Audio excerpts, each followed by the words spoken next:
Ketika kejayaan Islam di Baghdad, ilmu pengetahuan dijaga dalam satu lembaga bernama Baitul Hikmah, tempat para ulama menerjemah, mengkaji, dan menulis karya peradaban. Hingga satu masa, ia hilang di telan zaman.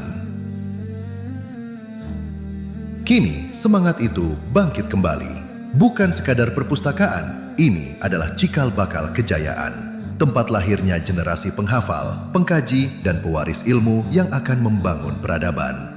Mari kita wujudkan langkah awal hadirnya kebesaran literasi umat ini dengan mendukung pembangunan Baitul Hikmah Nusantara bersama Madrasah Al-Fatih. Tunjukkan dukunganmu sekarang dengan berwakaf di tarahum.id. Muharram, bulan Allah. Pintu pertama dalam perjalanan 1 tahun kehidupan kita.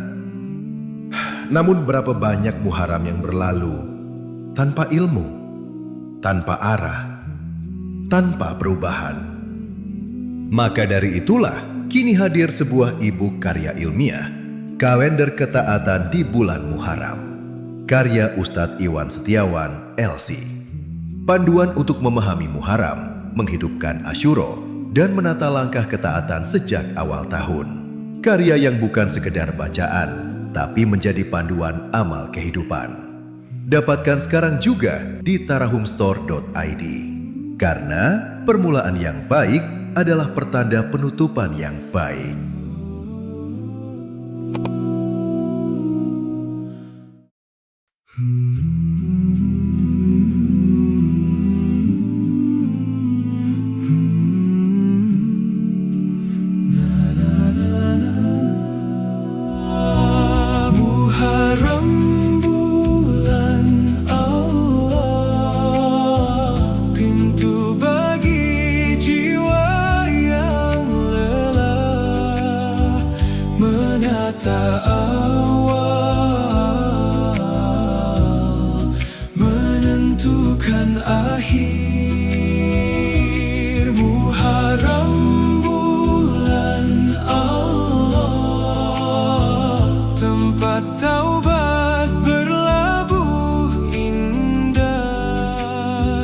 Menjahit hati yang luka oleh sayatan dosa.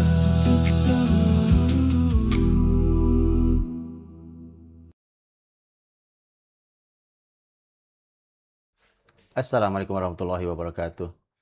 Alhamdulillah wassalatu wassalamu ala Rasulillah wa ala alihi wa sahbihi wa man tabi'ahu wa walahu ila yaumil liqa'illahi wa la haula wa la quwwata illa billah. Allahumma ati nufusana taqwaha wa zakkiha anta khairu man zakkaha anta waliyuha wa maulaha. Allahumma anfa'na bima 'allamtana wa 'allimna ma yanfa'una wa zidna ilma. Allahumma ahillahu 'alaina bil amni wal iman was salamati wal ikhlas wal iman was salamati wal islam. Rabbi wa rabbukallah. Amma ba'd. Teman-teman semua, saya juga berbahagia dan mati Allah SWT. Malam ini sangat spesial. Kita dipertemukan Allah SWT dalam syukur, dalam kebaikan. Hari ini kita masih ada di tanggal 6 ini ya, hari kalau saya tidak salah tanggal 6 bulan Muharram tahun 1448 Hijriah. Rasulullah SAW bersabda, la tazulu qadama 'abdin yaumal qiyamati hatta yus'ala an arba'. Tidak bergeser kaki seorang hamba di hari kiamat nanti kecuali telah ditanya tentang 4 hal. Salah satu pertanyaan adalah, 2 dari 4 pertanyaan adalah an umrihi fima afna wa an syababi fima ablah. Tentang umurnya dihabiskan untuk apa dan tentang masa mudanya dituntaskan untuk apa. Dua-duanya tentang umur kita, tentang hari-hari kita yang kita lalui di bumi. Ternyata tidak ada yang dilewatkan di hisab nanti. Semua akan ditanya. Hari-hari kita, menit, jam, detik yang kita miliki, pekan, bulan, sampai tahun yang Allah berikan kesempatan kita di bumi, semua akan ditanya. Itu dihabiskan untuk apa. Sementara hari-hari kita di bumi ini diatur dengan hitungan hari, pekan, bulan, kemudian tahun. Dan di dalam Islam semua diatur. Salah satu yang menjadi aturan adalah bulan-bulan. Dan kita mengenali di dalam aturan syariat Islam mengacu pada tahun-tahun bulan-bulan di tahun Hijriyah. Dimulai dari Muharram, diakhiri dengan bulan Dzulhijjah. Dan menariknya adalah Islam memiliki panduan. Dari setiap bulan itu ada panduan syariatnya, bagaimana kita menjalani kehidupan kita, bagaimana kita harus bersikap dengan semua hal, dengan segala keutamaan yang disebutkan oleh Allah dan Rasul-Nya tentang bulan-bulan istimewa itu. Kita harus tahu itu, supaya tidak terlewatkan hari-hari istimewa, bulan-bulan istimewa itu, sehingga kita bisa beramal dengan amal yang terbaik. Dan kita bersyukur pada malam hari ini kita sudah kedatangan misterius guest yang sudah bukan misterius lagi. Nah, sudah jelas tadi ya. Dan alhamdulillah Ustadz Iwan Setiawan hafizallahu taala, sebelum ini beliau sudah menulis tentang bulan Dzulhijjah. Nah, beliau menamainya dengan kalender ketaatan. Teman-teman yang belum baca bukunya silahkan dicari, ada di Tarahum teman-teman ya. Di Tarahum ada. Ini sudah sebelumnya tentang bulan Dzulhijjah. Karena kita ada di bulan Muharram dan bertepatan dengan bulan ini, Ustadz Iwan menerbitkan yang Muharram.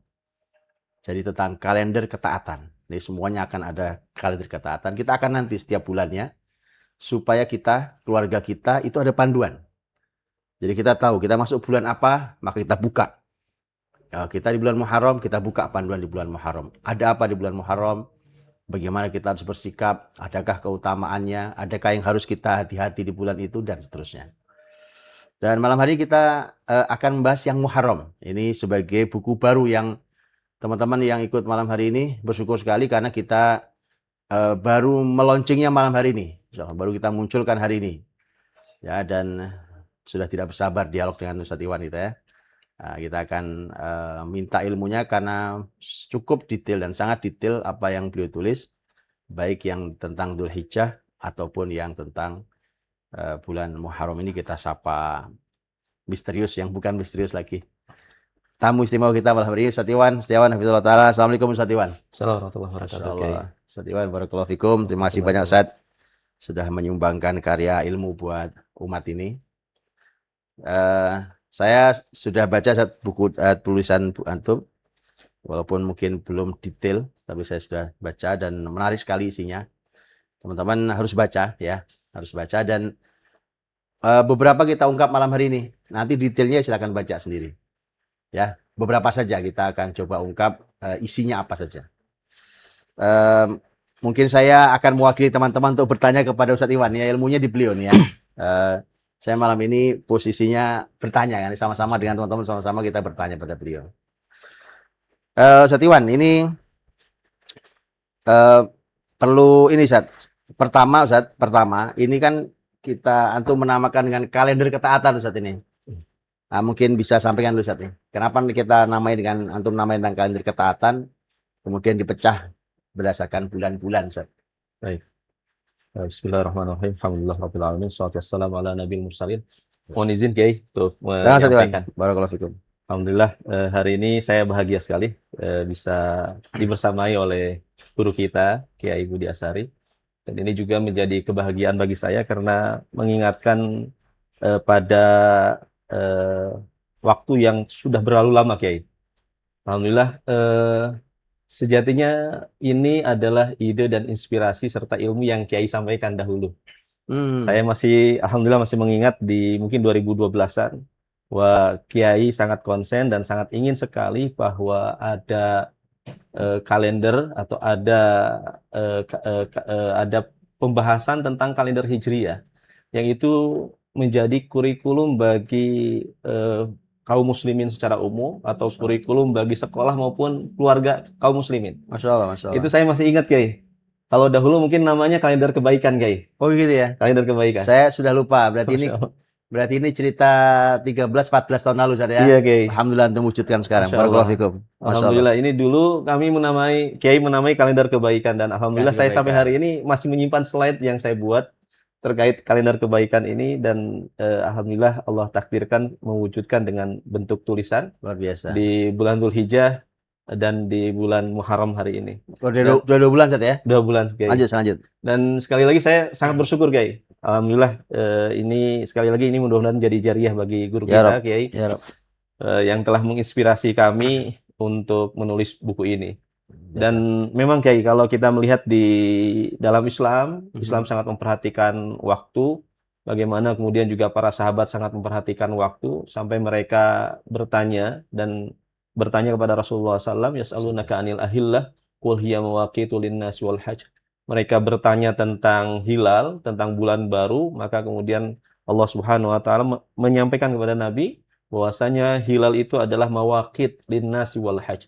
Dia adalah waktu untuk beribadah bagi manusia dan untuk melaksanakan haji.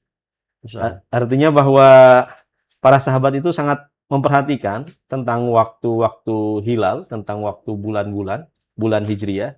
Karena bulan Hijriah itu basicnya adalah bulan. Hitungannya Komariah Ustaz ya? Hitungannya Komariah, bukan Syamsiah, bukan matahari.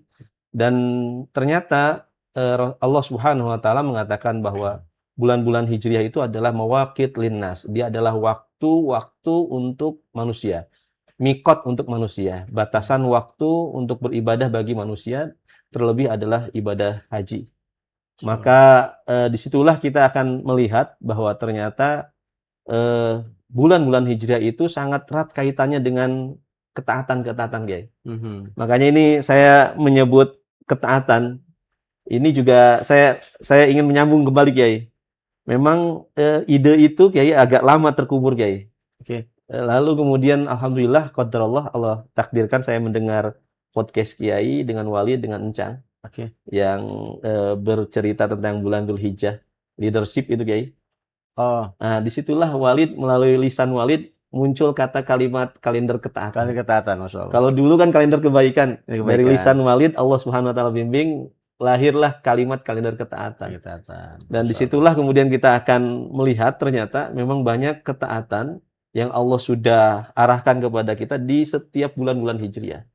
Maka tinggal kita kemudian menjalankan ketaatan-ketaatan tersebut yang telah Allah jadikan sebagai ketaatan yang khusus pada bulan-bulan tersebut.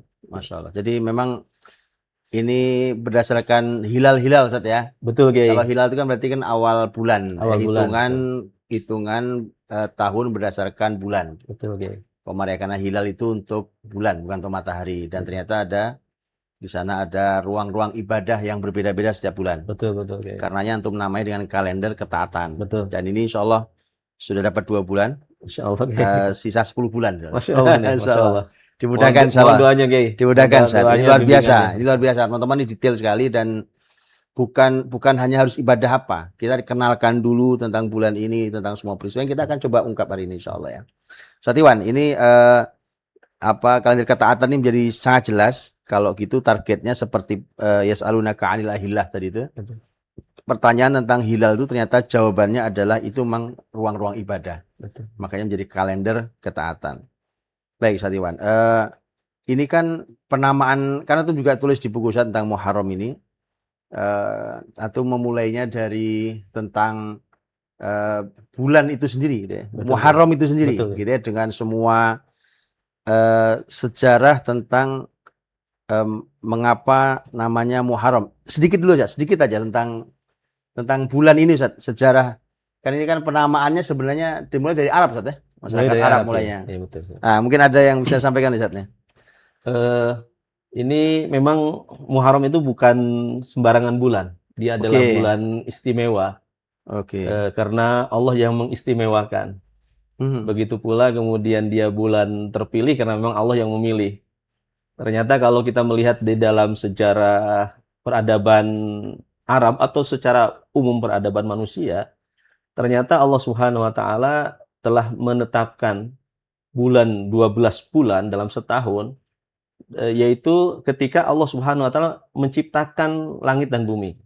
Bahkan sebelum manusia diciptakan, Allah sudah menentukan 12 bulan tersebut. Kalau saya jadi lebih tua bulan daripada manusia ya? Lebih tua bulan-bulan maksudnya, bukan bulan ini, tapi bulan-bulan itu. Bulan-bulan, betul, Kiai. Jadi waktu lebih tua dari manusia. Waktu lebih tua daripada Wah, manusia. ini ilmu baru ini teman-teman ya. Jadi ternyata waktu itu lebih tua dari kita. Bahkan kalau di dalam tafsir Al-Qurtubi, Kiai, Hmm. bahkan sampai kemudian Imam Al-Qurtubi menyampaikan sebuah riwayat bahwa sampai nama-nama pun sudah ditentukan oleh Allah Subhanahu wa taala Sampai namanya. sampai nama. Jadi Muharram, Safar itu. Hanya kemudian terjadi perubahan dan yang lain-lain. Oke. Tapi Oke. beliau menjelaskan secara global bahwa nama-nama pun sudah ditentukan sudah oleh Allah disebutkan. Subhanahu wa taala ketika Allah Subhanahu wa taala menciptakan langit dan bumi. Oke, luar biasa ini. Jadi udah ya teman-teman, ini kan apa ya, buat kita jadi pelajaran tuh kalau ternyata segitu pentingnya waktu dalam hidup kita, yang itu akan menentukan keberhasilan kita hidup di dunia untuk akhirat juga. Ternyata waktu itu lebih tua daripada manusia. Betul, gitu ya. betul. Jadi Allah ciptakan waktu dulu, kan waktu itu kan makhluk. Betul. Nah, kita juga makhluk, ternyata lebih tua daripada manusia. Jadi manusia hadir belakangan. Jadi sebagai junior harus sopan sama yang senior nih. Dia Iwan. Nah, ini kalau di makanya ini kan sekarang kita ada di 1448 ya.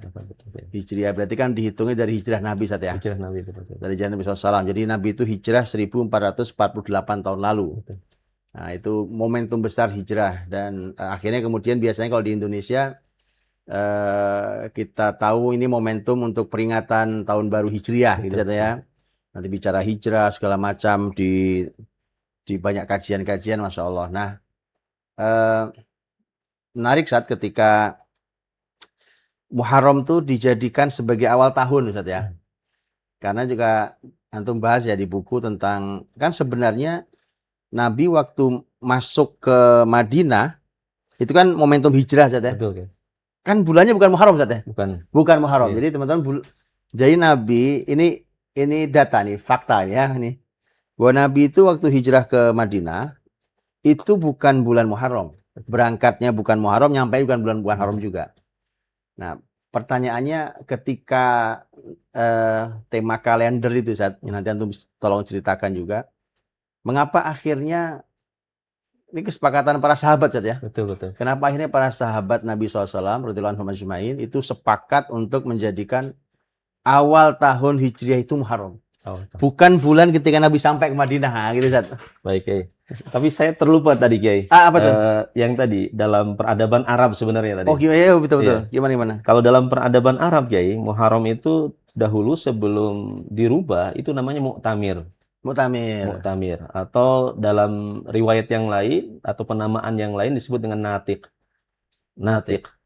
Dan ada juga penamaan yang lain yang kemudian bangsa Arab dahulu menyebutnya sebagai Safar al-Awwal. Safar awal itu karena kadang-kadang bangsa Arab tahu Muharram itu tidak boleh berperang. Mereka itu tahu bahwa harus menjaga kehormatan bulan haram. Akhirnya kemudian mereka mengganti nama, menggeser waktu yang seharusnya dia itu adalah bulan Muharram karena mereka ingin berperang dan mereka tidak boleh berperang di bulan Muharram. Akhirnya digeser ke Safar gitu, Kiai. Ya. Jadi bulan Muharramnya diakhirkan sehingga mereka menamai bulan Muharram itu dengan Safar al-Awwal. Muharram Safar awal. Kan harusnya Muharram kemudian Safar. Betul, Kiai. Kalau bulan-bulan yang suci, bulan-bulan yang haram, betul. Kan Safar tidak masuk. Betul ya? Betul. Nah, jadi kita urutkan nih biar teman-teman paham. Kalau bulan-bulan haram itu di mana di sana dengan jelas tidak boleh perang. Betul. Nah, nih orang-orang Arab nih nampaknya agak haus perang ya, gitu kan. Perang. Ini masa jahiliyah. Jadi Arab jahiliyah itu mau sebelum Nabi ataupun abad 15 sekarang sama aja. Mereka haus perang. Nah, karena haus perang dan sementara mereka tidak berani melanggar sebenarnya kalau bulan Muharram itu bulan haram yang tidak boleh ada perang. Akhirnya mereka ganti nama, Kiai. Jadi bulan Safar itu dimajukan disebut Safar awal. Jadi Muharram itu Safar yang pertama. Jadi Safar di Safar yang kedua. Okay. Safar Tsani. Jadi Safar Tsani. Dan itu pun ini, Kiai. Dan penggeseran itu terjadi sampai nanti Abu Bakar radhiyallahu anhu haji di tahun 9 ya. Tahun 9 itu masih hajinya di bulan Dzulqa'dah. Bulan Dzulqa'dah. Bulan Dzulqa'dah. Barulah kemudian pasca Haji Wada tahun 10 itu baru benar-benar Namanya Dzulhijjah. Dzulhijjah di Dzulhijjah. Dzulhijjah. Sebelumnya namanya? Sebelumnya masih di Dzulqa'dah. Dzulqa'dah itu memang artinya Abu Bakar tuh melakukan haji di bulan Dzulqa'dah. Bukan bulan Dzulhijjah. Karena tadi terjadi pergeseran waktu ya. Pergeseran waktu. Jadi berantakan itu. Jadi berantakan. Maka ketika Haji Wada barulah kemudian waktu itu tersusun kembali. Nah, ini gara-gara apa yang kemudian disebut dalam Al-Qur'an dengan an-nasi gitu ya. Mengakhirkan waktu. Karena kepentingan dunia sebenarnya, karena kepentingan dunia. Mereka ingin berperang dan yang lain-lain. Gitu. Kepentingan dunia itu sampai hari, tanggal hidup kita dirusak juga ya. Betul. Kalau tadi saat Mu'tamir dan Natik, Mu'tamir itu artinya mereka karena mengetahui bahwa bulan ini dilarang untuk berperang, maka mereka sering mengadakan perkumpulan. Mu'tamir itu pertemuan kayak muktamar gitu. Kayak muktamar. Sehingga mereka banyak melakukan pertemuan-pertemuan karena dilarang untuk berperang. Akhirnya mereka nganggur, mungkin terjadi kumpul-kumpul, kongko-kongko di antara mereka. Atau kemudian juga sebagian ulama menamakan bahwa kata Mu'tamir itu karena mereka diperintahkan untuk tidak berperang. Karena orang-orang Arab menganggap bahwa membenci orang-orang untuk berperang di bulan haram, sehingga mereka memerintahkan orang lain untuk tidak melakukan peperangan pada bulan Muharram tersebut. Nah, kalau natik ya artinya berguncang, artinya kemudian gemuk. Walaupun sebagian ulama mengatakan bahwa kata natik ini sebenarnya lebih cocok untuk Ramadan. Karena banyak keutamaan dan banyak keistimewaan di bulan Ramadan. Gemuk gitu. Sehingga sebagian ulama mengatakan ini penamaannya lebih cocok pada bulan Ramadan, bukan pada bulan Muharram. Tetapi sebagian ulama memasukkan Muharram sebagai natik. Gitu. Nah, lanjut tadi kalender dan mengapa Muharram mulainya? Nah, iya. Tahun Hijriah itu. Betul, Kiai. Kalau melihat peristiwa hijrah, kan hijrah terjadi di bulan Safar ya, Kiai. Berangkat Safar, kemudian sampai Rasulullah SAW di 12 Rabiul Awal. Menurut Rohiqul Maktum seperti itu. Iya. Dan kita akan mendapati ternyata Rohiqul Maktum atau Syekh Sofiyur Rahman Mubarakpuri juga menyampaikan alasan kenapa kemudian hijrah yang sejatinya itu dilakukan bukan pada bulan Muharram, lalu kemudian nama kalendernya itu atau bermula kalendernya itu di bulan Muharram. Bulan Muharram, betul. Karena beliau kenapa enggak umpamanya Rabiul Awal, Ustaz? Ya kenapa tidak Rabiul Awal? Karena Rabiul Awal itu juga ada momentum kelahiran Nabi. Betul. Kehadiran Nabi masuk ke Madinah, gitu ya. Betul. Bahkan nanti sampai di wafatnya Nabi. Sampai wafat Nabi SAW. Momentumnya kayaknya keren tuh kayaknya. Betul, Kiai. Tapi inilah hebatnya sahabat Nabi yang kita dengar ya. Karena ini hebatnya para sahabat. Momentum sekeren itu. Kenapa enggak hitungan bulan pertama di bulan Hijriah, tahun Hijriah itu kenapa bukan Rabiul Awal? Ya kan? Kenapa malah Muharram gitu, Ustaz? Muharram, betul. Nah, ini Kiai kalau melihat beberapa riwayat, ternyata ketika para sahabat ingin memutuskan dimulai dari mana kalender Hijriah ini, maka ada sebagian sahabat mengusulkan memang di hari diutusnya Nabi. Ketika Nabi usia 40 tahun, itu dijadikan patokan sebagai awal kalender. Atau juga ada yang mengatakan ini awal tahun atau awal tahun. Awal tahun. Okay. Lalu kemudian ada yang mengatakan ketika Nabi SAW dilahirkan. Atau kemudian ada yang mengatakan ketika Rasulullah SAW wafat. Okay. Nah, kalau wafat, para sahabat tidak setuju dengan hal ini karena kita akan setiap tahun akan mengenang tentang kesedihan yang sangat mendalam. Sehingga kemudian para sahabat menghilangkan opsi yang seperti ini. Lalu kemudian akhirnya ada dalam sebuah riwayat ada Umar yang mengatakan, ada Ali yang mengatakan, ada Utsman yang mengatakan yaitu adalah momen hijrah. Hijrah. Karena hijrah itu kata Umar radhiyallahu anhu yufariqu bainal haq wal batil. Karena hijrah itu membedakan antara yang hak dan batil, membedakan antara Makkiyah dengan Madaniyah, Makkah dengan Madinah. Nah, inilah yang kemudian dipilih oleh para sahabat. Cuman penentuan awal tahunnya itu, awal bulannya itu kenapa tidak Rabiul Awal tetapi Muharram? Maka Syekh Sofiyur Rahman Mubarakpuri mengatakan bahwa pasca Rasulullah SAW mendapatkan kepastian daripada para sahabat Ansor di Baitul Aqobah yang kedua di bulan Dzulhijjah, mereka siap untuk menjadikan diri-diri mereka, nyawa-nyawa mereka sebagai tameng bagi Nabi SAW. bahkan keluarganya, bahkan hartanya siap untuk berkorban bagi Nabi SAW, dan itu dilakukan di bulan Dzulhijjah, di pertengahan bulan Dzulhijjah, maka kemudian azam untuk berhijrah ke Madinah itu sangat tegas, sangat besar muncul di bulan Muharram. Jadi terbitnya atau mulainya terbit azam untuk hijrah ke Madinah itu terjadi pada bulan Muharram.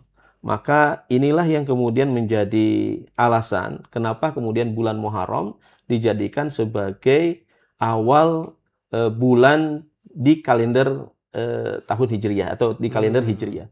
Karena disitulah kemudian mulai azam untuk hijrah itu muncul, sehingga di pertengahan Safar kemudian Rasulullah SAW melakukan hijrah, lalu kemudian Rasulullah SAW sampai di tanggal 12 Rabiul Awal. Ya. Jadi teman-teman gini, ada momentum ya, peristiwa nih teman-teman. Kalau yang biasa baca sirah nih tahu, tapi yang belum begini nih. Kan di bulan Dzulhijjah ada haji. Kemudian di Mekah itu Nabi membaiat sahabat-sahabat asli Madinah yang ikut haji gitu saja ya. Betul, Nah, itu otomatis di bulan Dzulhijjah itu. Nah, karena mereka sudah siap untuk menerima Nabi, dan tadi Ustaz Iwan sampaikan siap untuk mengorbankan semua hidup mereka demi membela Nabi nanti kalau hijrah ke Madinah, maka tekad untuk hijrah itu sudah muncul di bulan Muharram. Lihat ya. Atau jangan-jangan sebagian sahabat sudah ada yang diizinkan untuk hijrah bulan Muharram, Ustaz ya? Sebagian seperti Ummu Salamah mungkin ya, di awal-awal, terus kemudian Ummu Salamah dan keluarganya. Artinya memang benar-benar hijrah sudah mulai sebenarnya. Sudah mulai Cuma belum Rasul. Belum Rasul. Oke, karena teman-teman, Rasul itu hijrah menunggu perintah Allah SWT. Nah, tapi Nabi sudah mengumumkan sebelumnya kalau kalian sudah bisa hijrah ke Madinah, gitu saja. Betul. Nah, jadi berarti jelasin sekarang. Jadi memang mau memaksimalkan kata hijrah itu sebagai hitungan tahun satunya muslimin. Kemudian bulan pertamanya apa? Bulan pertamanya ya momentum hijrah. Betul. Cuma bukan hijrahnya Nabi yang Nabi berangkat, karena hijrah sudah mulai kurang lebih bulan Muharram. Setidaknya disitulah muncul tekad kuat di mana Madinah sudah siap untuk hijrah. Jadi tempat hijrah. Bisa Iwan ya? Betul, Kiai. Luar biasa ini. Masya Allah. Ini data menarik nih teman-teman ya. Jadi kalau sekarang kita tahu nih, berarti kenapa mulainya Muharram bukan Rabiul Awal, umpamanya momentum yang penting Nabi sampai di Madinah. Baik, Ustaz Iwan, kalau di tulisan antum ngasih kalimat bagus nih, karena ini sebagai permulaan Ustaz ya. Betul. Sebagai permulaan, terus antum menukil kalimat siapa Ustaz? Imam Ibnu Hajar apa ya? Yang Ibnu Hajar Al-Asqalani. Al-Asqalani yang tentang Al-Mafatih Unwan Al-Khawatim. Gitu Ustaz ya? Betul. Ini menarik Ustaz, Al-Mafatih Unwan Al-Khawatim. Gimana Ustaz?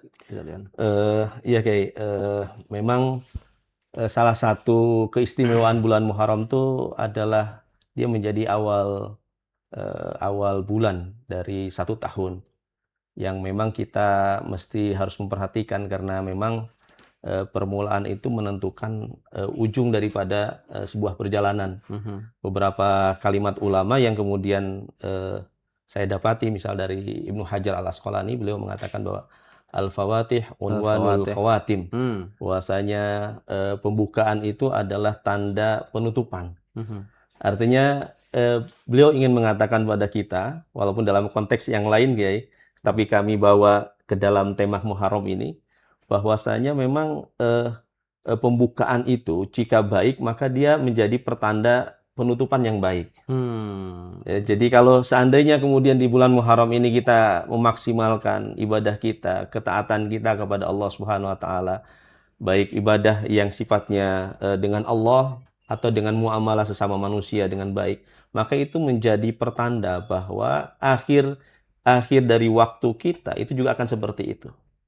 Dan bahkan ini bukan hanya kalimat yang disampaikan oleh Ibnu Hajar Al-Asqalani saja. Tetapi misal seperti Ibnu Athaillah As-Skandari, kemudian beliau mengatakan bahwa man asyraqat bidayatuhu asyraqat nihayatuhu. Barang siapa yang permulaannya itu bersinar, cerah, maka kemudian akhirannya pun akan cerah, akan bersinar. Maka memang dan sejatinya Kiai, kalau saya renungi Kiai ya, bahwa memang sunnah kauniyah kita mengajarkan seperti itu. Gimana tuh Ustaz, sunnah kauniyah? Sunnah kauniyah itu ketika bayi misal baru lahir Kiai. Oke. Bayi baru lahir itu kan kalau kita memberikan gizi yang terbaik, memberikan kemudian perlindungan Di awal terbaik, usia nih di ya, awal usia, masih bayi. masih bayi, maka kemudian kehidupannya itu pasti akan baik ke depannya, betul. sampai pada akhirnya. Artinya Ya, apa yang diajarkannya, kalau diajarkan hal-hal yang baik, pasti insya Allah akan baik. Gitu. Betul. Begitu pula kalau kita lihat tumbuhan, kita menanam benih. Kalau ketika kita di awal menanam itu dengan baik, pasti insya Allah kemudian yang asalnya benih, ditanam di tempat yang subur, dikelola dengan baik, pasti dia akan menjadi tumbuhan yang besar, bahkan menghasilkan buah, bahkan kemudian dia memberikan manfaat yang sangat banyak. Betul. Maka, Betul Ustaz. Makanya kan betul Ustaz, sunnah kauniyahnya itu kekuatan fisik kita, umpamanya bagusnya otak kita betul. Itu kan sebenarnya adalah apa yang capaian dari apa yang sudah ditanam di usia kecil sebenarnya kan. Betul. Gitu. Jadi yang kita nikmati hari ini itu sebenarnya di usia awal ya. Tabungan di awal gitu ya. Iya, sunnatullahnya memang Masya Allah. Dan artinya kan berarti kan pesannya nih Ustaz ya, Muharram ini mumpung awal tahun. Betul. Ya kan, supaya sepanjang tahun ini baik, maka Muharramnya harus baik. Harus baik ya. Gitu ya. Jadi mulailah tahun itu dengan Muharram ini, mulai dengan kebaikan. Semoga nanti kita tutup juga dengan kemuliaan. Gitu saja ya. Betul Kiai, Masya Allah. Masya Allah.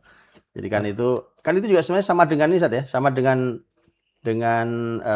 satu hari kita juga sama ya. Betul Kiai. Ya kan kalau kita mengawali pagi hari dengan kebaikan, kan sepanjang hari juga kita rajin, semangat, gitu kan, sebagaimana di hadis Nabi itu ya. Betul.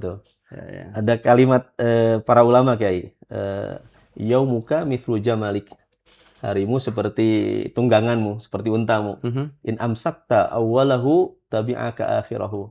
Kalau engkau mampu menguasai awal waktu, niscaya kemudian ujungnya akan mengikutimu. Jadi seperti kita punya tunggangan, punya kuda, punya unta, kalau kita tarik kepalanya, ya buntutnya ikut gitu ya. Jadi pegang kepalanya, buntutnya ikut. Artinya kalau kita bisa menguasai hari kita, misal di pagi hari sebagaimana yang disampaikan oleh Rasulullah SAW tentang setan yang mengikat 3 ikatan itu Kiai. Betul. Kalau seandainya kemudian kita di pagi hari itu melakukan 3 hal juga. Yang pertama adalah bangun dengan dzikir pada Allah, lalu kemudian bersuci wudu, lalu setelah itu kemudian kita melakukan sholat. Betul. Itu maka jiwa kita akan baik dan semangat kita akan baik gitu Kiai. Betul. Berbeda ketika kemudian kita tidak melakukan 3 hal itu, maka jiwa pun akan buruk dan semangat pun akan malas gitu. Dan itu sepanjang hari Dan itu sepanjang hari. Jadi kalau yang mengawali hari dengan kebaikan, maka sepanjang hari akan baik. Betul Kiai. Yang mengawali hari dengan keburukan dan kemalasan, maka buruk dan malas sepanjang hari. Betul Kiai. Nah sekarang ini tahun. Kalau tahun berarti Muharram mulainya.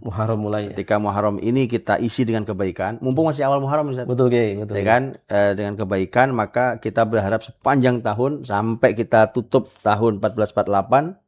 Dzulhijjah 1448 nanti dengan kebaikan juga. Gitu saja ya. Betul Kiai. Wah, luar biasa nih. Jadi al-fawati unwan al-khawatim.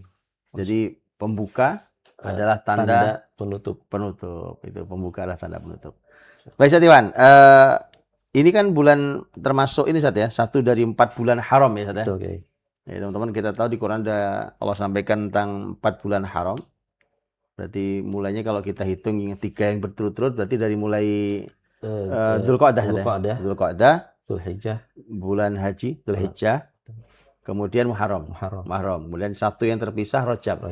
Ya, betul. Jadi 4 itu semuanya bulan haram. Nah, karena dia bulan haram berarti kan dia punya keistimewaan Ustaz nih. Betul Kiai. Nah, ini apa Ustaz nih? Mungkin bisa sebutkan sebagian kali Ustaz. Baik. Kalau detail nanti baca aja ini. Kalau sampai detail nanti sampai tahajud kita nanti. Masya Allah. Jadi kita coba Ustaz, mungkin kira-kira beberapa poin gitu. Ini bulan ini tuh apa istimewanya secara ini Ustaz, secara ini dulu atau ini dulu Ustaz. Ada yang sifatnya momentum sejarah dulu Ustaz. Baik. Sejarah yang berhubungan dengan bulan Muharram ini.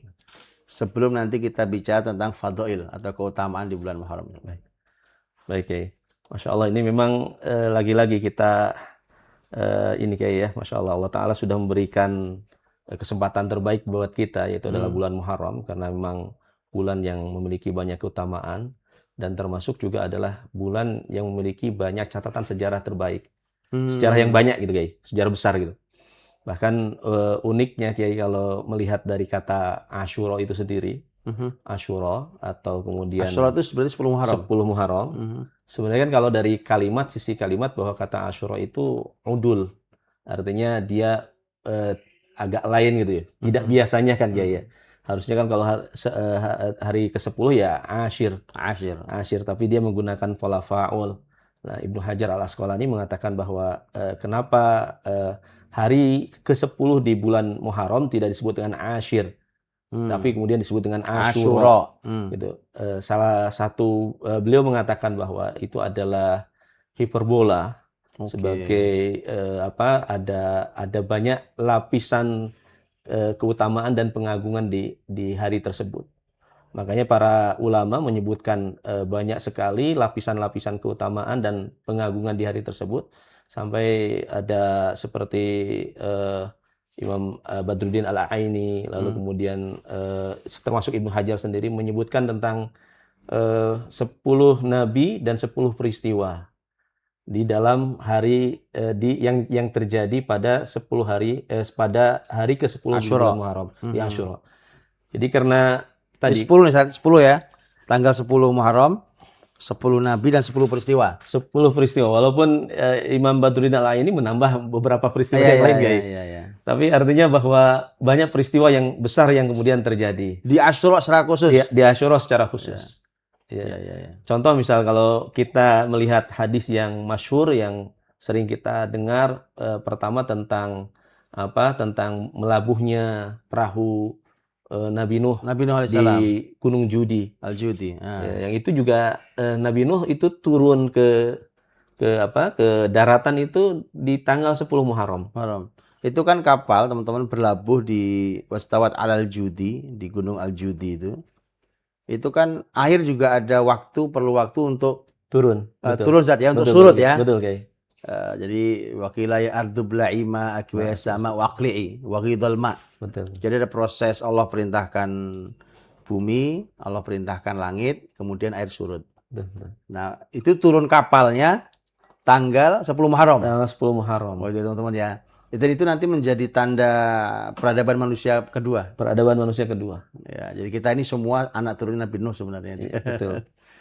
Itu kebayang Kiai, setelah 5 bulan atau 6 bulan ya Kiai. Berbulan-bulan ya. Berbulan-bulan kemudian mereka terombang-ambing, ternyata kemudian Allah Subhanahu wa taala selamatkan mereka pada hari Asyura nih, peristiwa besar sekali. Itu Nabi Nuh. Besar sekali. Makanya nanti Nabi Nuh kemudian bersyukur dengan cara saum Kiai.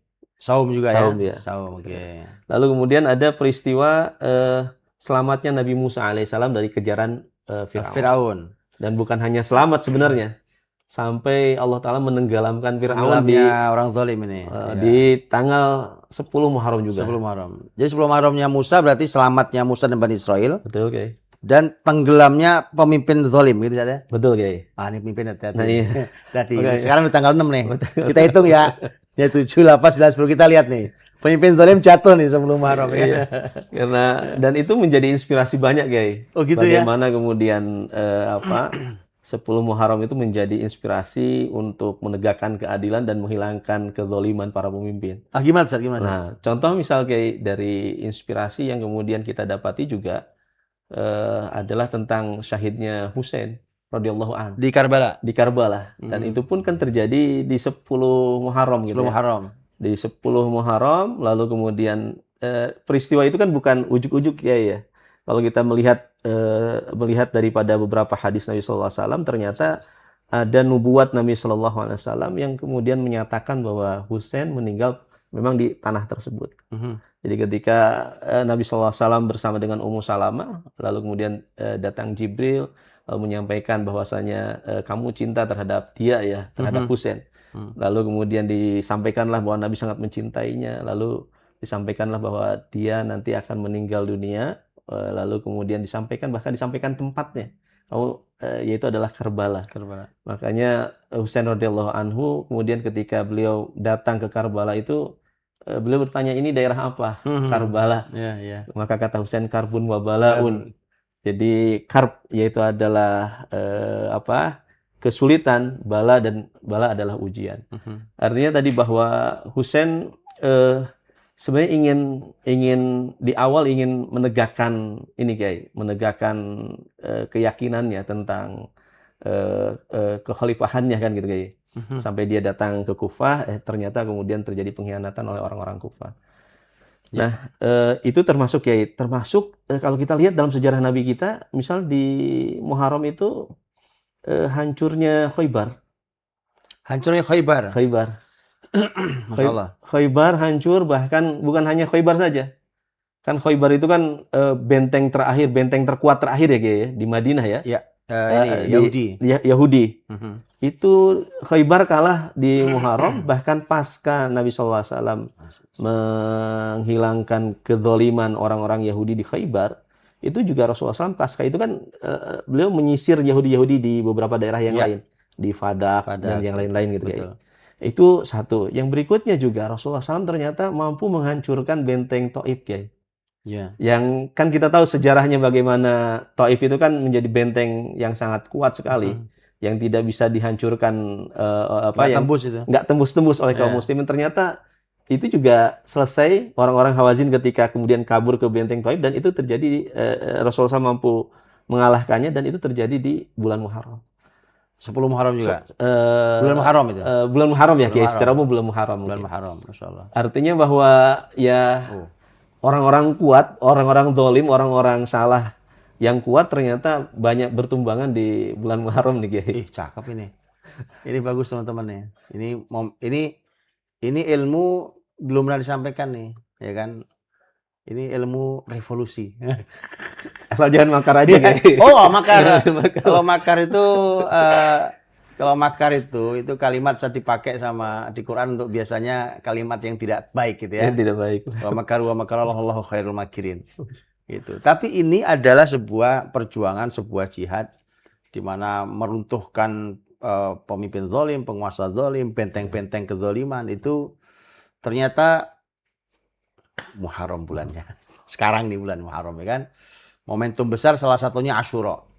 Ya, nanti ini salah satu momentum secara besar nih. Antum hitung nih ya, dihitung nih. Ya kan? Ya, dihitung paling enggak kita masih punya Muharram juga. Ya, kenapa tidak jadikan momentum untuk untuk orang-orang tuh punya semangat tentang karena ini di depan kita ini ada paparan sejarah yang merupakan fakta bahwa ya kezaliman memang harus tumbang, Ustaz. Kezaliman itu di bumi ini yang punya bumi tidak mengizinkan untuk kezaliman terjadi di buminya kan. Ternyata Allah ngasih pelajaran bahwa Muharram bulannya. Berarti di sana ada Fir'aun. Ada Yahudi Khaybar. Ada benteng kuat Taif. Iya, oke. Ya, apa lagi, Ustaz? Al-Qadisiyah sebenarnya juga terjadi di bulan Muharram. Qadisiyah Muharram juga. Qadisiyah itu berarti temanya tema Persia. Persia itu peradaban yang lebih ditakuti oleh sahabat dibandingkan peradaban Romawi. Itu ternyata Qadisiyah juga jatuh di Muharram. Masya Allah. Ini nggak sembarang. Muharram ini nggak sembarang. Ini bulan kekuatan buat muslimin dan bulan robohnya kezaliman. Nah, ini mahal ini Mas. Bisa cuman. Ini sebagian sejarah saja. Detailnya baca di dalamnya tulisan Satya masih bagus sekali ini tulisan tentang sejarah apa detail tentang Muharram karena di sana ada pelajaran. Sekarang tentang Fadhil, Ustaz. Fadhil, Ustaz. Keutamaan bulan Muharram ini. Masya Allah, Kiai, ya. Kalau kita boleh mengibaratkan Muharram itu ibarat tanah subur, Kiai. Tanah subur yang bagi petani cerdas ini adalah kesempatan untuk menanam banyak benih, Kiai. Ini berarti kayak baru musim penghujan, Ustaz ya. Musim penghujan. Saatnya tanam. Saatnya tanam. Saat tanam. Dan tadi subur sekali. Dan ada artinya kalau kita sebagai seorang petani, alangkah ruginya kita, alangkah bodohnya kita kalau kita tidak menanam di bulan yang subur dengan kebaikan ini. Maka kita pun mendapati Kiai di beberapa literasi tentang Muharram betapa banyak bulan ini memiliki fadhail, keutamaan. Salah satunya misal diantaranya adalah bahwa bulan ini memiliki keutamaan bulan yang diharapkan padanya kita Allah Ta'ala menerima taubat kita. Masya Allah. Jadi kalau kita ingin diterima taubat atau kemudian ada peluang dari Allah memberikan kesempatan pada kita untuk diterima taubatnya, salah satunya adalah di bulan Muharram. Yaitu adalah di Asyura juga, Kiai. Di Asyura juga. Di Asyura. Dalam hadis Nabi Shallallahu Alaihi Wasallam bahwasanya Nabi SAW mengatakan fa innahu syahrullah fihi yaumun taba fihi ala qaumin. Bahwasanya bulan Muharram itu adalah bulannya Allah. Fihi yaumun taba fihi ala qaumin. Pada bulan tersebut Allah Subhanahu wa taala mengampuni satu kaum, wa yatubu fihi ala qaumin akhirin, dan Allah akan mengampuni kaum yang lain. Maka para ulama menjelaskan siapa sebenarnya yang dimaksud dengan kaum yang yang diterima taubatnya oleh Allah. Ada beberapa riwayat yang memang disampaikan, ada yang mengatakan Adam alaihissalam diterima taubatnya di bulan Muharram. Ada juga yang mengatakan bahwa ini taubatnya kaum Nabi Yunus alaihissalam. Oh iya. Teman-teman harus ingat ya, kaum Nabi Yunus itu nanti kenapa Yunus alaihissalam itu nanti termasuk yang dimarahi Allah karena meninggalkan kaumnya. Betul. Nah, ternyata kaumnya Yunus itu kaum yang dimaafkan Allah. Jadi sebenarnya sudah siap dihukum itu ya. Betul. Sudah siap dihukum. Sudah tampak mulai. Sudah tampak, karena kalau yang lain begitu sudah turun keputusan hukum. Tapi ternyata untuk kaum Nabi Yunus alaihissalam menjadi khusus nih. Betul. Dan ternyata Allah terima taubatnya, dan itu Muharram. Menurut riwayat Muharram. Masya Allah. Adam diterima taubatnya di bulan Rabbana zalamna anfusana wa illam taghfir lana wa tarhamna lanakunanna minal khasirin. Menurut sebagian riwayat di bulan Muharram juga, Masya Allah. Dan itu di Asyura juga, Kiai. Oh, di Asyura juga, tanggal 10 Muharram. Tanggal 10 Muharram. Allah. Terus tadi Yunus alaihissalam kemudian juga diterima taubatnya di kaum Nabi Yunus alaihissalam. Lalu kemudian juga termasuk adalah kaum Quraisy, Kiai. Kaum Quraisy yang? Kaum Quraisy itu memiliki satu dosa yang mereka itu sangat malu sekali dengan Allah. Memang tidak disebutkan dosanya apa gitu, Kiai. Tapi mereka sangat malu dengan dosa tersebut, dan ternyata mereka melakukan puasa Asyura. Ini juga salah satu dalil tentang bahwa puasa Asyura dilakukan oleh orang-orang Arab pada masa jahiliyah. Dan disitulah pula kemudian Allah Subhanahu wa taala mengampuni dosa mereka. Allah. Jadi ya kesempatan yang sangat baik sebenarnya, Kiai. Mungkin di 12 bulan yang lalu kita banyak sekali kekurangan, banyak sekali kemudian kesalahan, dosa yang telah kita lakukan. Maka untuk mengawali tahun ini agar lebih baik, salah satu yang perlu kita lakukan memang adalah bertobat pada Allah, karena Allah sudah menyediakan waktu yang istimewa untuk penerimaan taubat. Masya Allah. Bulan diterima taubat, teman-teman. Udah sekarang nih, jadi sekarang kita punya kesalahan apa di masa lalu, punya dosa apa masa lalu. Kalau kita mau membuka peluang selebar-lebarnya bahwa ini diterima Allah pertobatannya sekarang. Terutama ini berarti Asyura, Ustaz ya. Asyura. Bahkan kita juga diberikan juga jaminan akan diampuni juga saat dengan puasa ya. Betul. Keutamaan kita semua teman-teman tahulah 10 Muharram dengan keutamaan Ustaz, puasa, Ustaz ya. Puasa, betul. Dan di sana juga ada jaminan tentang ampunan dosa setahun yang telah lalu. Gitu, Ustaz ya? Betul, Kiai. Dan artinya jangan sampai nggak puasa. Yang bisa berpuasa teman-teman di tanggal 10 Muharram. Jangan kelewat nih, jangan sampai kelewat hitungannya. Tapi coba ini, Ustaz, kan itu kan ada riwayat-riwayat lain tentang puasa nih, Ustaz ya? Betul, Kiai. Gimana, Ustaz? Urutannya gimana? Urutan dari paling atas. Baik. Ini memang juga ini salah satu keutamaan, Kiai ya. Keutamaan di bulan Muharram itu bertemunya ibadah yang spesial bagi Allah di hari spesial, Kiai. Oke. Kalau Muharram kan kita tahu bahwa dia adalah Syahrullah. Syahrullah, bulannya Allah. Bulannya Allah, hanya satu-satunya bulan yang kemudian disebut dengan Syahrullah. Dan dia bertemu dengan ibadah spesial, yaitu adalah puasa, yang dia dikatakan dalam hadis Nabi Sallallahu Alaihi Wasallam, wa ana ajzi'u bihi. Salah satu amalnya, satu amal manusia yang kemudian langsung Allah mengatakan aku yang berikan pahala. Aku yang memberikan pahalanya. Oke. Jadi bertemunya dua momen istimewa, Spesial buat Allah. spesial buat Allah, Bulannya khusus buat Allah, Ibadahnya puasanya juga khusus buat Allah. khusus buat Allah.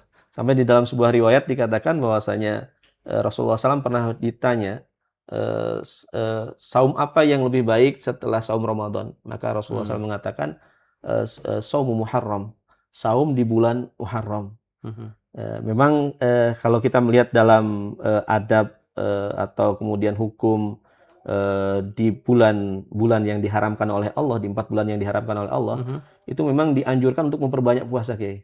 Memperbanyak puasa. Di 4 bulan Di ya. 4 bulan. Yang tadi kita sebutkan itu disunahkan memperbanyak puasa. Memperbanyak puasa. Secara umum, Ustaz ya? Secara umum. Secara umum. Oke. Tapi secara khusus Rasulullah SAW menyampaikan tentang afdhalus siyam ba'da Ramadan, siyamu Muharram. Sebaik-baik puasa setelah Ramadan adalah saumnya Muharram. Saumnya bulan Muharram. Jadi memang menyebutkan khusus hanya bulan Muharram dibandingkan 3 bulan yang lain tadi. Dari yang haram bulan Dari Muharram. yang haram Oke. tadi. Ini menandakan bahwa memang puasa di bulan Muharram itu tadi momen yang spesial untuk Allah Subhanahu wa taala. Nah, maka kemudian kita bisa melaksanakan puasa itu sepanjang waktu Muharram, ya. Bahkan bisa jadi mungkin full 30 hari atau mungkin beberapa hari kosong gitu ya. Termasuk juga puasa yang dianjurkan, sangat dianjurkan untuk dilakukan di bulan Muharram, yaitu adalah puasa Asyura. Oke. Puasa tanggal 10 Muharram. Iya, Ustaz, siapa tahu Ustaz. Jadi kalau ada orang puasa Senin Kamis di bulan Muharram, puasa Daud di bulan Muharram, atau puasa Al-Ayyamul Bid pertengahan bulan di bulan Muharram, itu berarti nilainya istimewa, Ustaz ya? Sangat istimewa, Kiai. Tapi kemudian ada yang lebih khusus lagi. Ada Kayak yang Asyura nih, Ustaz ya? Asyura, betul, Kiai. Oke. Asyura itu kan sebagaimana hadis Nabi Shallallahu Alaihi Wasallam, dia akan diberikan keutamaannya itu adalah diampuni dosa selama 1 tahun, Kiai. Setahun. Dan dia dilakukan di tanggal 10, tapi kemudian ini juga menjadi spesial karena ketika Nabi Shallallahu Alaihi Wasallam puasa Asyura itu sebenarnya tadi, Kiai, ini bukan puasa di zaman Nabi Muhammad Shallallahu Alaihi Wasallam.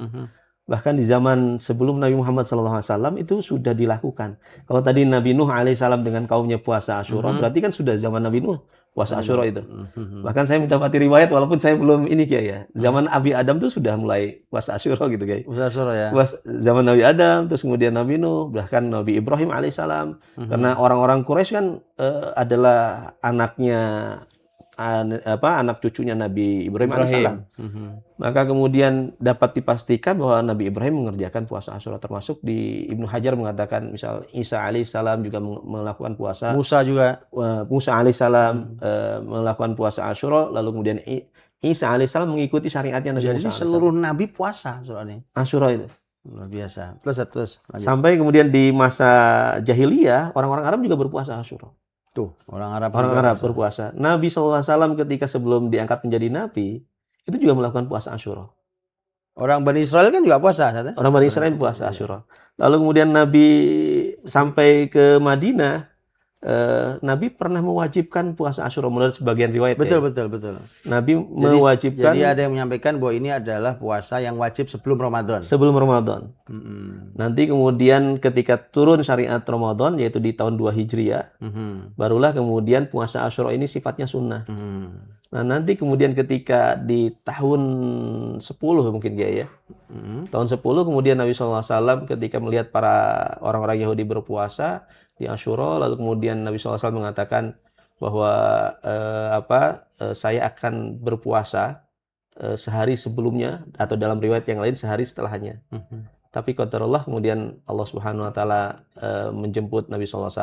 Nabi SAW meninggal dunia di tahun 11 yang beliau tidak mendapati hari Asyura. Mohon maaf tadi mungkin tahun 11 ya, Kiai ya. Tahun 11 Nabi SAW tidak mencapai tahun 12 ya. Tidak mencapai tahun 12. Sehingga kemudian sebenarnya tanggal 9 atau tanggal 11 itu adalah hari yang sangat diinginkan oleh Nabi untuk berpuasa padanya. Walaupun Nabi tidak sempat berpuasa meninggal. Ya? Betul, Kiai. Karena Nabi SAW ingin menyelisihi orang-orang Yahudi yang melakukan puasa. Yahudi puasa Asyura. Nabi ingin puasa sehari sebelumnya. atau sehari sesudahnya. Atau sehari sudahnya, oke. Jadi tanggal 9 atau tanggal 11. Ya, berarti 9 dan 10 atau 10 dan 11. Iya. Oke. Kalau Ibnu Qayyim rahimahullah taala di dalam Zadul Ma'ad itu ini Kiai. Kalau mau sempurna 9, 10, 11. Jadi semuanya dan itu ya. Semuanya dan karena beliau juga alasannya karena dalam hadisnya pun ada yang riwayat dan ada yang riwayat atau gitu.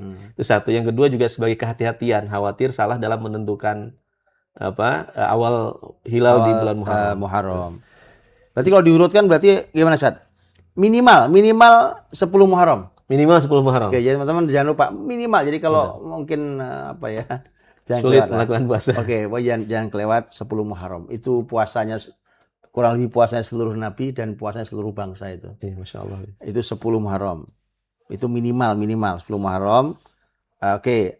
Di atas itu apa saja yang lebih utama? Di atas itu sehari sebelum 10 atau sehari setelah 10. Berarti 9 dan 10 Muharram atau 10 dan 11 Muharram. Betul ya. Oke. Di atasnya lagi berarti yang 3 hari gitu. Oke. Berarti yang di atas lagi 9, 10 dan 11. Oke, itu luar biasa. Jangan lewat ya. Kita tonton jangan kelewat nih. Ya, berarti hari apa? Ini tanggal berapa sekarang? 6 ya? Tanggal 6. Kita live ini kita. Ya kan, kalau saya lihat kayaknya tanggal 6 atau berapa gitu. Jadi jangan lewat nih. Berarti hanya tinggal beberapa hari lagi tanggal 9. Ada yang mau ngambil 9, 10, 11 boleh. Atau 9 dan 10 atau 10 dan 11 juga bagus. Atau 10 saja itu juga luar biasa. Betul. Pokoknya jangan ada yang kelewat, minimal yang 10 tanggal Asyura. Teman-teman kalau detail sekali lagi dibaca dia itu masih luar biasa nih tulisannya. Tapi waktu kita emang sudah ini udah jam 9 lewat ini. Mungkin gini Ustaz, karena Ustaz Iwan teman-teman juga menuliskan ini di sini itu tentang tadi itu kan sesungguhnya menjadi kalender ketaatan kita. Ya, ada keutamaan apa saja yang harus dilakukan dengan berbagai macam ibadah, amal di sana kita harus ngapain saja, bukan hanya puasa ya. Betul Ustaz, bukan hanya puasa ya. Apa contoh lain Ustaz? Satu lagi ya, contoh lain aja. Contoh yang lain misal kalau mau dibahas tapi agak panjang nih Kiai atau tausiatul iyal. Itu. Melebihkan nafkah untuk keluarga di hari melapangkan. Jadi melapangkan nafkah keluarga di hari Asyura. Ini Bapak nih dengerin. Ya, ibu-ibu juga dengerin baik-baik ini kabar gembira ini kan. Jadi kalau Asyura Ustaz ya, 10 Muharram itu dianjurkan untuk kepala rumah tangga melapangkan rezeki bagi keluarganya. Walaupun terjadi perdebatan yang sangat gimana Ustaz? Gak apa-apa, di kita debatnya Ustaz, gimana debatnya? Kalau ini sih ibu-ibu sepakat, gak ada debatnya nih Ustaz. Jadi Masya Allah Kiai, kalau kita melihat di beberapa hadis Nabi SAW, ada satu hadis yang disampaikan, man wasa'ala nafsihi wa ahlihi yawma asyura wasa'allahu alaihi. Barang siapa yang meluaskan nafkah ya kepada dirinya, untuk dirinya dan untuk keluarganya pada hari Asyura, maka Allah Subhanahu wa taala akan melapangkan rezeki baginya. Akan melapangkan hidup baginya. Terus.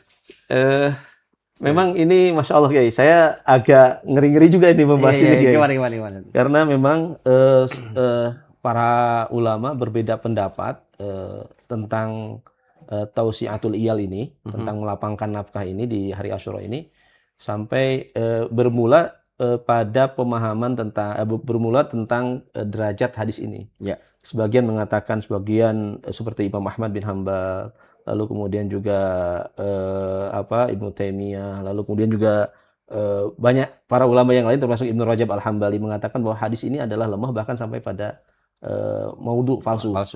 Tapi juga di sisi yang lain ternyata ada juga ulama yang mengatakan bahwa memang secara riwayat itu riwayat-riwayat tersebut lemah tapi munjabir. Munjabir itu apa Kiai namanya bahasa gitu ya? Munjabir itu mungkin untuk dinaikkan level kelasnya Ustaz. Betul, dinaikkan level menjadi hadis yang hasan. Iya.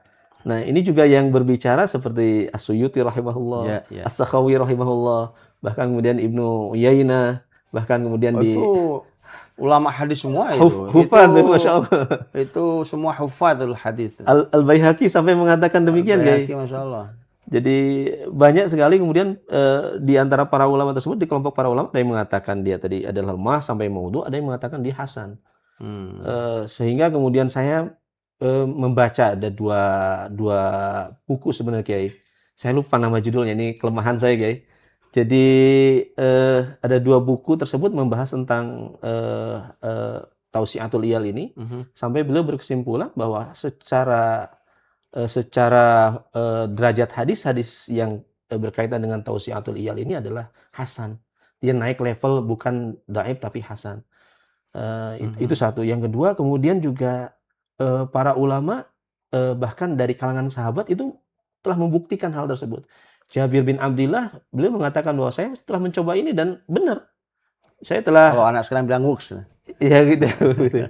Jadi saya telah mencoba ini, bahkan ada sebagian ulama mengatakan saya sudah mencoba berapa puluh tahun, 40 tahun, dan saya merasakan gitu hal Merasakan ini. janji tadi itu. Merasakan janji tersebut. Oke. Gitu.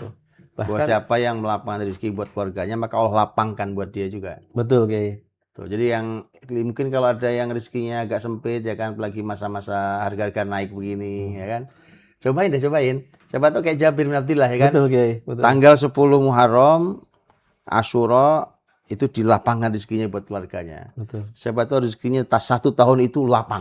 Betul. Cobain aja dulu ya kan, orang kita. Siapa tahu kayak sahabat Jabir radhiyallahu anhu. Gimana Ustaz? Nah, ini memang ini kayak tadi sampai pada ulama madhab pun, di ulama madhab mutakhirin ya terutama, itu saya mendapati beberapa ulama baik di kalangan Hanafiyah, lalu kemudian kalau Malikiyah, lalu kemudian Syafi'iyah dan Hambaliyah, ada sebagian ulama mutakhirin yang kemudian menganjurkan mutakhirin gitu ya. Seperti Al-Buhuti kalau di Kashful Qina ya. Berarti di Hambali. Ya, di Hambali itu juga menyebutkan tentang anjurannya. Lalu kemudian juga ada di saya lupa nama kitabnya itu.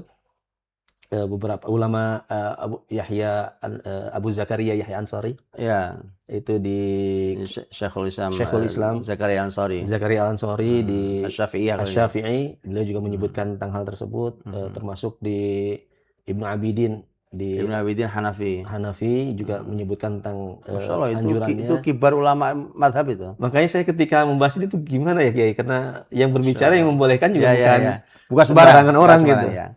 Ya, yang mengharamkan juga, bahkan mengatakan bid'ah juga bukan sembarangan orang gitu.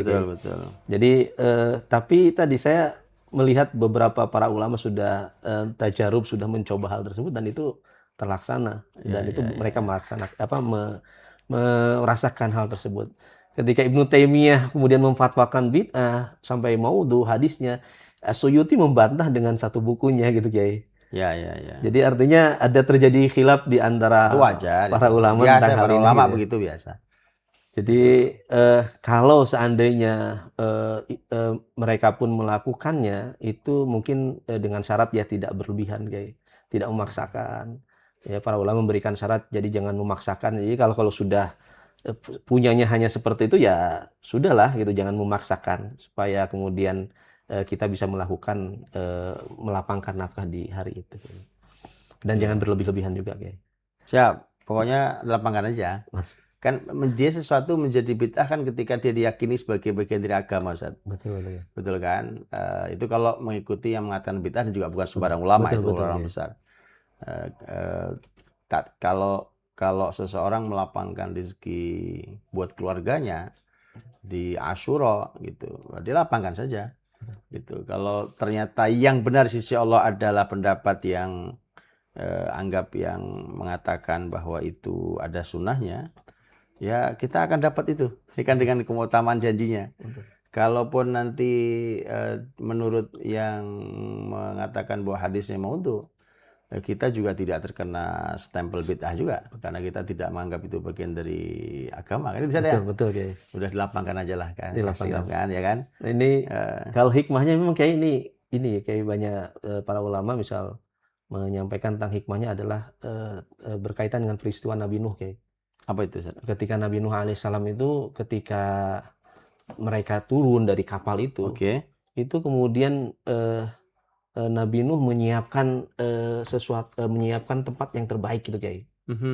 Sehingga ketika mereka turun itu, mereka berbahagia, mereka bersyukur pada Allah mendapatkan kelapangan setelah mereka lama terombang-ambing di Oke. suatu hal yang banjir yang tidak pasti itu gitu. Mhm. Jadi Nabi Nuh menyiapkan tempat yang terbaik gitu, menyiapkan fasilitas yang terbaik ketika Masya itu Allah, gitu. Masya Allah.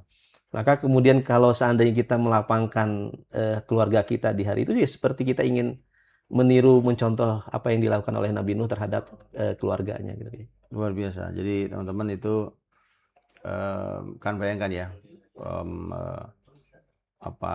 hukuman azab yang sangat Betul. menakutkan itu dan begitu lama, azabnya nggak sehari 2 hari, Betul, begitu betul. lama. Maka kemudian begitu turun Asyura, kemudian dilapangkan. Itu satu hal yang luar biasa, paling tidak meredakan. Betul, Kiai. Pas ini Ustaz, bensin naik, harga Bensin naik. bensin. Nah, itu menghimpit dada gitu kan. Mungkin sayur yang mulai naik Ibu ya, atau apa yang naik, skincare naik biasanya nih kan. Nah, itu kalau di lapangan lega hati itu. Masya Nah, Allah. bismillah, mudah-mudahan kalau kasih rezeki yang banyak lah itu. Minimal Asyura itu menjadi pembuka ya. Pembuka lah. Setelah itu lapang terus insya Allah. Insya Allah, insya Allah. Kalau saya sih penasaran, kita coba Ustaz. Siapa tahu dapat janji Allah seperti Jabir bin Abdillah ya. Masya Allah. Iya Ustaz, ini teman-teman sudah panjang ya. Sebenarnya ada juga. Kalau ada ini Ustaz, ini penutupnya nih Ustaz nih. Ini ada 2 poin sebenarnya, tapi ini pasti panjang. Coba kita minta ringkasnya Ustaz. Kan kalau di kita itu Ustaz ada hal yang sangat terkenal di kita di Indonesia itu Ustaz.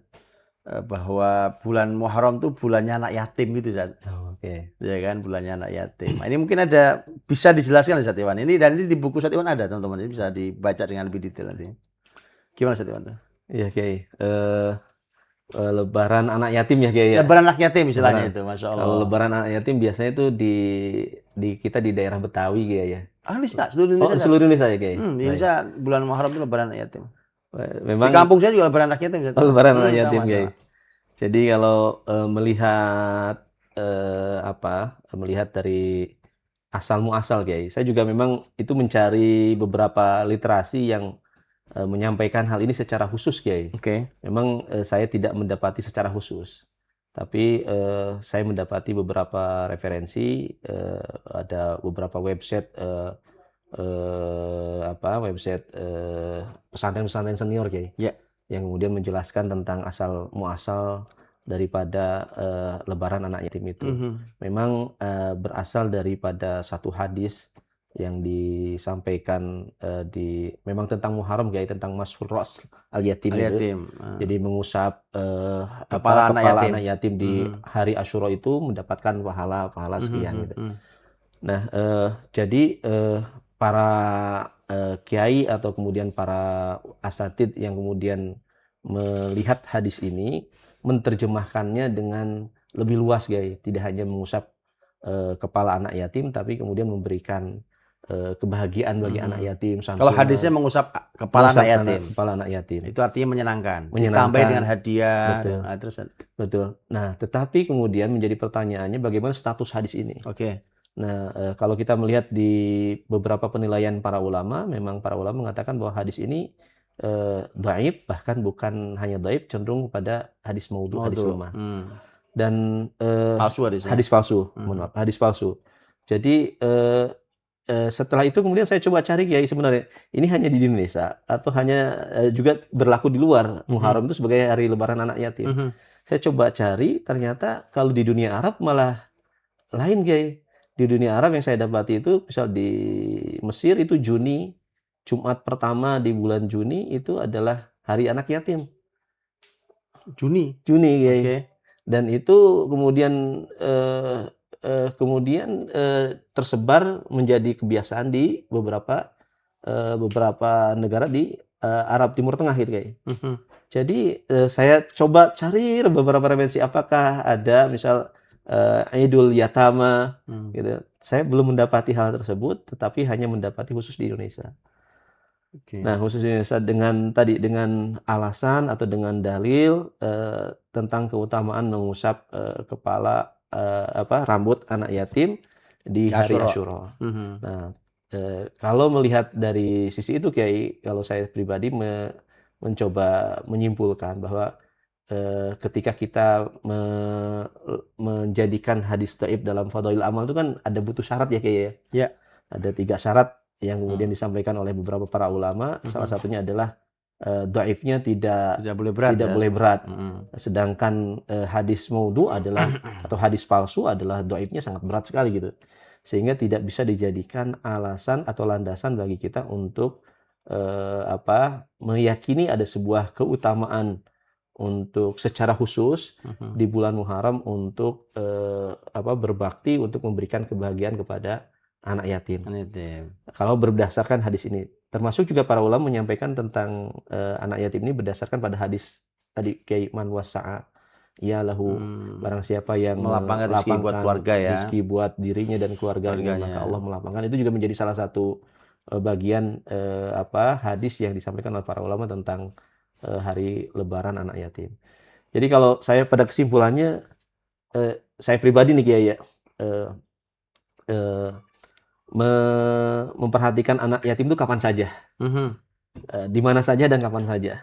Maka kita melihat bahwa Nabi kita adalah anak yatim, itu justru mengingatkan kita supaya kita perhatian kepada anak yatim sebagaimana kita perhatian kepada Nabi kita. Nabi kita kan memperhatikan Nabi kita itu setiap hari, setiap saat, ya. Maka begitu pula kemudian kita memperhatikan anak yatim setiap hari, setiap saat, perhatikanlah mereka.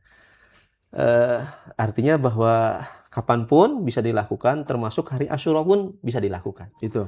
Tanpa ada tanpa tadi ada sebuah keyakinan bahwa ada keutamaan khusus yang dapat diraih di hari tersebut itu. Teman-teman gitu ya. Jadi ini menariknya kalau ibadah itu berdasarkan ilmu. Karena kalau ibadah tidak berdasarkan ilmu kan juga ibadah tidak terima, Ustaz ya. Cuma tadi cara kita memandang sebuah dalil dan penerapannya seperti Ustaz Iwan sampaikan. Gitu. Ketika umpamanya contoh ya, ini kebiasaan kita sudah di Indonesia Lebaran anak yatim tanggal 10 Muharram, bulan Asyura. Gitu kan itu diyakini dengan sangat bahwa itu kebaikan. Kalau itu diyakini sebagai sebuah kebaikan, pasti kebaikan. Namanya juga memberi memuliakan anak yatim misalnya. Nah, cuma kan yang dipermasalahkan itu ketika meyakini kemuliaan itu di hari khusus dengan dapat keutamaan khusus, gitu saja ya. Nah, itu apa ada hadisnya? Ada hadisnya. Kemudian dicek ternyata hadisnya umpamanya statusnya palsu. Teman-teman ya, kita nih sebagai muslim nggak boleh baperan juga gitu. Betul mungkin tercatat di beberapa kitab-kitab pesantren yang kita pakai segala macam, dan sebenarnya pihak-pihak pesantren dan para ilmuwan hari ini atau bahkan dulu itu juga sudah mulai banyak yang mengkritik. Itu juga itu biasa saja karena itu ilmiah sekali. Gitu. Tapi kemudian juga bukan berarti kemudian kalau gitu Muharram sekarang nggak usah ada kumpulkan anak yatim, ya nggak ada masalah juga Anda kumpulkan anak yatim, Anda berikan kemuliaan sebagaimana biasa. Kita jadi namanya Lebaran anak yatim kayak apa kayak namanya ya kan? Nggak ada masalah juga semuanya gitu. Jadi cara memahami teks dan mengamalkannya itu sesuatu yang kita harus sangat bijak lah ya dalam hal itu. Tetap kebaikan dilaksanakan tanpa harus melanggar pakem syariatnya. Masih banyak, ada satu poin terakhir sebenarnya, cuma ini nanti teman-teman baca aja langsung sendiri. Karena ada hal-hal yang diwanti-wanti di buku ini itu tentang hal-hal yang harus dihindari di bulan Muharram, Ustaz Iwan ya. Di bulan Muharram. Kalau mungkin di beberapa keyakinan apa segala macam itu, entah sumbernya mungkin dari kelompok lain, dari sekte lain. Mungkin kalau dari agama lain, Ustaz, atau dari keyakinan lain, tidak ada masalah untuk keyakinan lain. Cuma kalau dia masuk ke dalam muslimin, nah itulah yang kemudian dikomentari oleh. Jadi itu indah sekali, teman-teman ya. Jadi supaya apa sih tujuannya? Supaya kita melaksanakan bulan Muharram ini dengan bulan yang istimewa sekali. Ini udah panjang nih Ustaz Iwan. Masya Allah ini dia udah sampai 10 nih. Jazakallahu khair. Ini jazakallahu khair Ustaz Iwan. Ini mudah-mudahan menjadi ilmu yang bermanfaat. Buku beliau ini, teman-teman, ini benar-benar bermanfaat. Jadi panduan. Saran saya begini, buku ini nanti dicari, ya kan, ditaruh home, disiapkan, kemudian dibaca, kemudian setiap keluarga atau setiap diri dan keluarga itu bikin program, gitu kan? Gitu Ustaz Iwan ya. Betul, okay. Namanya kalender ketaatan. Nah, bikinlah program-program Muharram ini kita dan keluarga mau melaksanakan apa. Saya terngiang kalimat tadi, Ustaz. Ketika permulaannya dengan kemuliaan, maka mudah-mudahan kita tutup tahun ini juga dengan kemuliaan. Assalamualaikum Ustaz Iwan. Barakallahu fikum. Masya Allah, mudah-mudahan bulan-bulan berikutnya kitabnya kita tunggu Ustaz nih. Amin ya rabbal Kita enak ya dipandu. Mulia sekali. Kita ucapkan terima kasih kepada Ustaz Iwan. Kita doakan untuk beliau semoga bermanfaat ilmu, diberkahi usia dan keluarganya. Jazakumullah khair Ustaz Iwan. Jumpa lagi di kesempatan lain teman-teman semua. Barakallahu fikum jami'an. Dan saya undur diri. Mohon maaf atas salah kurangnya. Subhanakallahumma bihamdika asyhadu an la ilaha illa anta astaghfiruka wa atubu ilaik. Assalamualaikum warahmatullahi wabarakatuh. Muharram, bulan Allah. Pintu pertama dalam perjalanan 1 tahun kehidupan kita. Namun berapa banyak Muharram yang berlalu tanpa ilmu, tanpa arah, tanpa perubahan. Maka dari itulah kini hadir sebuah e-book karya ilmiah, Kalender Ketaatan di Bulan Muharram, karya Ustadz Iwan Setiawan, LC. Panduan untuk memahami Muharram, menghidupkan Asyura, dan menata langkah ketaatan sejak awal tahun. Karya yang bukan sekedar bacaan, tapi menjadi panduan amal kehidupan. Dapatkan sekarang juga di tarahumstore.id. Karena permulaan yang baik adalah pertanda penutupan yang baik.